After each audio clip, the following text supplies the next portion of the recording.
Good evening, my fellow Americans.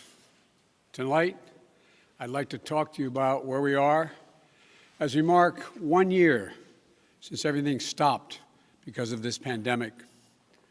A year ago, we were hit with a virus that was met with silence and spread unchecked. Denials for days, weeks, then months. That led to more deaths, more infections, more stress, and more loneliness. Photos and videos from 2019 feel like they were taken in another era. The last vacation, the last birthday with friends, the last holiday with extended family. While it was different for everyone, we all lost something. A collective suffering, a collective sacrifice. A year filled with the loss of life and the loss of living for all of us. But in the loss, we saw how much there was to gain in appreciation, respect, and gratitude. Finding light in the darkness is a very American thing to do. In fact, it may be the most American thing we do. And that's what we've done. We've seen frontline and essential workers risking their lives, sometimes losing them, to save and help others. Researchers and scientists racing for a vaccine. And so many of you, as Hemingway wrote, being strong in all the broken places. I know it's been hard. I truly know.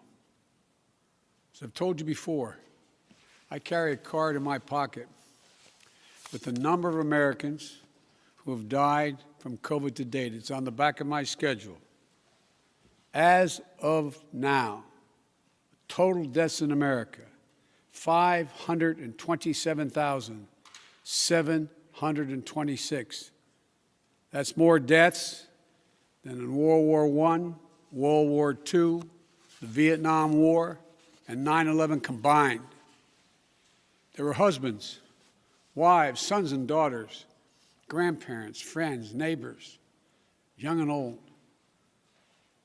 They leave behind loved ones, unable to truly grieve or to heal, even to have a funeral. But I'm also thinking about everyone else who lost this past year to natural causes, by cruel fate of accident or other disease. They too died alone. They too leave behind loved ones who are hurting badly. You know, you've often heard me say before, I talk about the longest walk any parent can make is up a short flight of stairs to his child's bedroom to say, I'm sorry, but I lost my job. Can't be here anymore. Like my dad told me when he lost his job in Scranton. So many of you have had to make that same walk this past year. You lost your job. You closed your business. Facing eviction, homelessness, hunger, a loss of control, maybe worst of all, a loss of hope. Watching a generation of children who may be set back up to a year or more because they've not been in school because of their loss of learning. It's the details of life that matter the most. And we miss those details, the big details and the small moments. Weddings, birthdays, graduations, all the things that needed to happen but didn't. The first date, the family reunions, the Sunday night rituals. It's all has exacted a terrible cost on the psyche of so many of us. For we are fundamentally a people who want to be with others, to talk, to laugh, to hug, to hold one another. But this virus has kept us apart. Grandparents haven't seen their children or grandchildren. Parents haven't seen their kids. Kids haven't seen their friends. The things we used to do that always filled us with joy have become things we couldn't do and broke our hearts. Too often, we've turned against one another. A mask, the easiest thing to do to save lives. Sometimes it divides us. States pitted against one another instead of working with each other. Vicious hate crimes against Asian Americans who've been attacked, harassed, blamed, and scapegoated. At this very moment, so many of them, our fellow Americans, they're on the front lines of this pandemic trying to save lives. And still,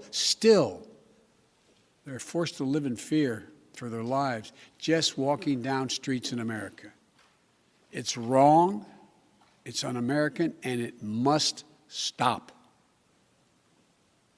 Look, we know what we need to do to beat this virus.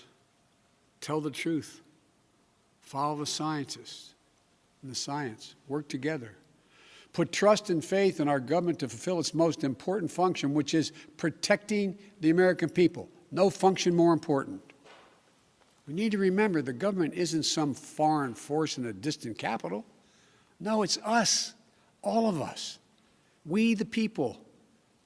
For you and I, that America thrives when we give our hearts, when we turn our hands to common purpose. And right now, my friends, we're doing just that. And I have to say, as your president, I'm grateful to you. Last summer, I was in Philadelphia and I met a small business owner, a woman. I asked her, I said, what do you need most? I'll never forget what she said to me. She said, looking me in the eye, she said, I just want the truth. The truth. Just tell me the truth. Think of that. My fellow Americans, you're owed nothing less than the truth. And for all of you asking when things will get back to normal, here is the truth. The only way to get our lives back, to get our economy back on track, is to beat the virus. You've been hearing me say that for while I was running and the last 50 days I've been president. But this is one of the most complex operations we've ever undertaken as a nation in a long time. That's why I'm using every power I have as President of the United States to put us on a war footing to get the job done. Sounds like hyperbole, but I mean it, a war footing. And thank God we're making some real progress now. In my first full day in office, I outlined for you a comprehensive strategy to beat this pandemic. We've spent every day since attempting to carry it out. 2 months ago, this country didn't have nearly enough vaccine supply to vaccinate all or ever near all of the American public. But soon we will. We've been working with vaccine manufacturers, Pfizer, Moderna, Johnson & Johnson, to manufacture and purchase hundreds of millions of doses of these 3 safe, effective vaccines. And now, at the direction and with the assistance of my administration, Johnson & Johnson is working together with a competitor, Merck, to speed up and increase the capacity to manufacture new Johnson & Johnson vaccine, which is one shot. In fact, just yesterday, I announced, and I met with the CEOs of both companies, I announced our plan to buy an additional 100 million doses of Johnson & Johnson vaccines. These 2 companies, competitors, have come together for the good of the nation, and they should be applauded for it. It's truly a national effort, just like we saw during World War II. Now, because of all the work we've done, we'll have enough vaccine supply for all adults in America by the end of May. That's months ahead of schedule. And we're mobilizing thousands of vaccinators to put the vaccine in one's arm, calling active duty military, FEMA, retired doctors and nurses, administrators, and those to administer the shots. And we've been creating more places to get the shots. We've made it possible for you to get a vaccine at nearly any one of 10,000 pharmacies across the country, just like you get your flu shot. We're also working with governors and mayors in red states and blue states to set up and support nearly 600 federally supported vaccination centers that administers hundreds of thousands of shots per day. You can drive up to a stadium or a large parking lot, get your shot, never leave your car, and drive home in less than an hour. We've been sending vaccines to hundreds of community health centers all across America, located in underserved areas. And we've been deploying, and we will deploy more, mobile vehicles and pop-up clinics to meet you where you live so those who are least able to get the vaccine are able to get it. We continue to work on making at-home testing available.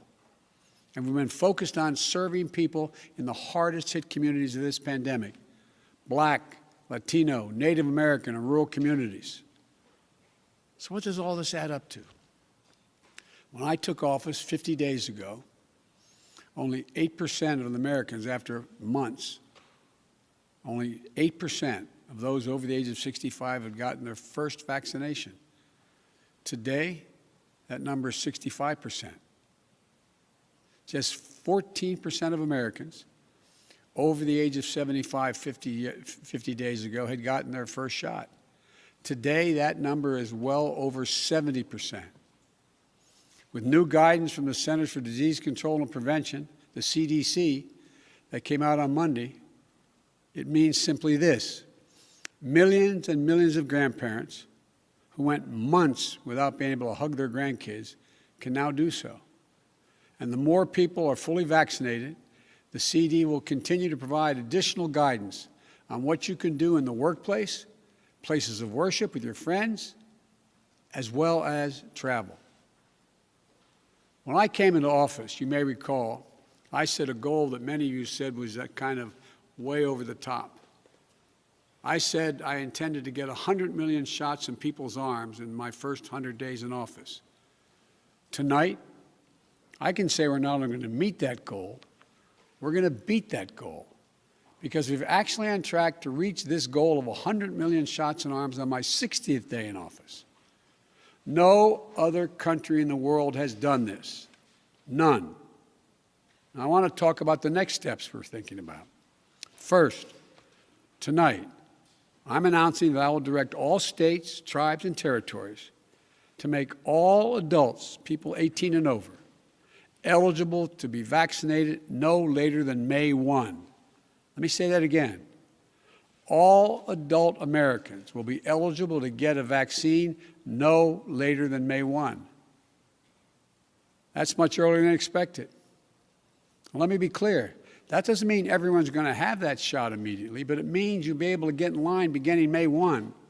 Every adult will be eligible to get their shot. And to do this, we're going to go from 1 million shots a day that I promised in December, before I was sworn in, to beating our current pace of 2 million shots a day, outpacing the rest of the world. Secondly, at the time when every adult is eligible in May, we will launch, with our partners, new tools to make it easier for you to find the vaccine and where to get the shot, including a new website that will help you first find the place to get vaccinated and the one nearest you. No more searching day and night for an appointment for you and your loved ones. Thirdly, with the passage of the American Rescue Plan, and I thank again the House and Senate for passing it, and my announcement last month of a plan to vaccinate teachers and school staff, including bus drivers, we can accelerate massive nationwide effort to reopen our schools safely and meet my goal that I stated at the same time, about 100 million shots, of opening a majority of K-8 schools in my first 100 days in office. This is going to be the #1 priority of my new Secretary of Education, Miguel Cardona. Fourth, in the coming weeks, we will issue further guidance on what you can and cannot do once fully vaccinated, to lessen the confusion, to keep people safe, and encourage more people to get vaccinated. And finally, fifth, and maybe most importantly, I promise I will do everything in my power. I will not relent until we beat this virus. But I need you, the American people. I need you. I need every American to do their part. And that's not hyperbole. I need you. I need you to get vaccinated when it's your turn and when you can find an opportunity. And to help your family, your friends, your neighbors get vaccinated as well. Because here's the point. If we do all this, if we do our part, if we do this together, by July the 4th, there's a good chance you, your families and friends will be able to get together in your backyard or in your neighborhood and have a cookout or a barbecue and celebrate Independence Day. That doesn't mean large events with lots of people together, but it does mean small groups will be able to get together. After this long, hard year, that will make this Independence Day something truly special, where we not only mark our independence as a nation, but we begin to mark our independence from this virus. But to get there, we can't let our guard down. This fight is far from over. As I told the woman in Pennsylvania, I'll tell you the truth. July 4th with your loved ones is the goal. But a lot can happen. Conditions can change. The scientists have made clear that things may get worse again as new variants of the virus spread.